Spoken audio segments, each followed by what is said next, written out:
Aquarius workshop, understanding the duality between daydreaming and pessimism. I start with a quote from Pathwork Lecture 236 with the title The Superstition of Pessimism, and the quote is as follows. You swing back and forth from the superstition of negativity to the wishful daydream.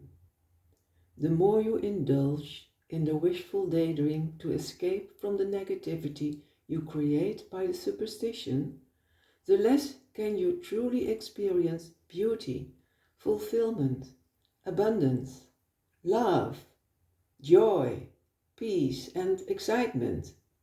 End of quote from Pathwork Lecture 236. Our dualistic state of consciousness makes us yearn to escape life, and we are caught in the duality of daydreaming pessimism as a substitute for the eternal now. It is very easy for us to indulge in daydreaming and then switch to a superstition pessimism to supposedly become real again, because we have been disappointed before by the results of the wishful thinking. In daydreaming or wishful thinking, we dream of fulfillment without giving the best of ourselves, without changing anything in our attitude, thinking, feeling, actions, and way of being. We hold back our wealth and yet want results through superstitious pessimism and wishful thinking.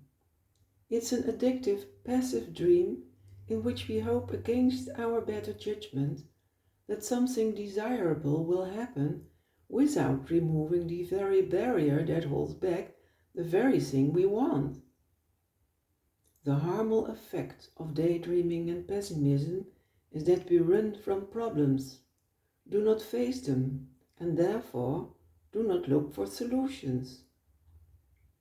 We underestimate the creative power of the words we think because all thoughts create energetic forms and then events. As a result of the duality between daydreaming and pessimism, we actually come to believe that negativity is reality, and then we create a negative reality according to this belief. Daydreaming and pessimism disappear as we mature emotionally and live in the eternal now. Then we realize that there is abundance, but only as much as we want to give to life and dare to rely on the best life has to offer. In this workshop we will explore with a love and curiosity 3 fundamental themes of the Pathwork Lectures regarding the duality between daydreaming and pessimism. The first theme: pessimism as a security measure.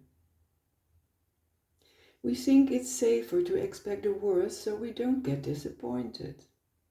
We believe that only by being pessimistic and negative can we accept life's setbacks. There is a kind of resentment in that pessimistic life expectancy, a desire to accuse life of meanness and unreliability, which is why that view is so fascinating and attractive. We break free from the spiral of doom thinking by renouncing the negative pleasure of this negative view of life. The next quote stems from Pathwork Lecture 37. Pessimism and negativity will say, all I can expect is unhappiness. The sun will never shine for me anymore. You may say that with your feelings even though your intellect does not. But test these feelings. Often people think by being so negative and pessimistic, they prove that they are accepting life's necessary lessons. Yet, in reality, this is not only not the case at all, but actually, such a negative attitude is truly exactly the same in the last analysis as the kicking and struggling and refusing of life's lessons. End of quote from Pathwork Lecture 37. The second theme. What you believe, you experience. The deception of the duality between daydreaming and pessimism is very dangerous because we experience what we believe. We must stop this self-deception and courageously believe in the eternal goodness and limitless possibilities of the universe.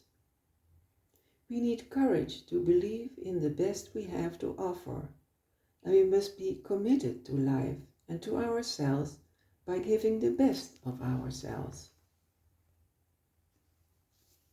The next quote stands for Pathwork Lecture 236. The daydreams are just the other side of the coin of the superstition of pessimism. So you see, my friends, the superstition of negativity and pessimism and the daydreaming are very closely interrelated and not at all mutually exclusive. You may, in one day or even within 1 hour, indulge in daydreams and then perhaps even in a matter of minutes indulge in the superstition of negativity. End of quote from Pathwork Lecture 236. The third and last theme. The duality merges by living in the eternal now. As a result of self-alienation and our pursuit of the fulfillment of the eternal now, we create a dualistic false reality of daydreaming and pessimism. These two conflicting soul movements, which flee the now and stagnate the development of our soul, often occur simultaneously. When we live in the now, we live in the reality of the truth of who we are now, what we feel, think, want and experience now. The last quote stands from Pathwork Lecture 215. Only when you are in the eternal now are you truly in bliss, are you truly safe, secure, fearless and absolutely certain, not as wishful thinking, but as absolute, realistic, justified inner certainty, as a fact of the beautiful meaning of life that is a continuum, that does not stop merely because certain momentary manifestations seem to stop. That sense of eternality is the true bliss. End of quote from Pathwork Lecture 215. I wish you peace and all the best. Thank you.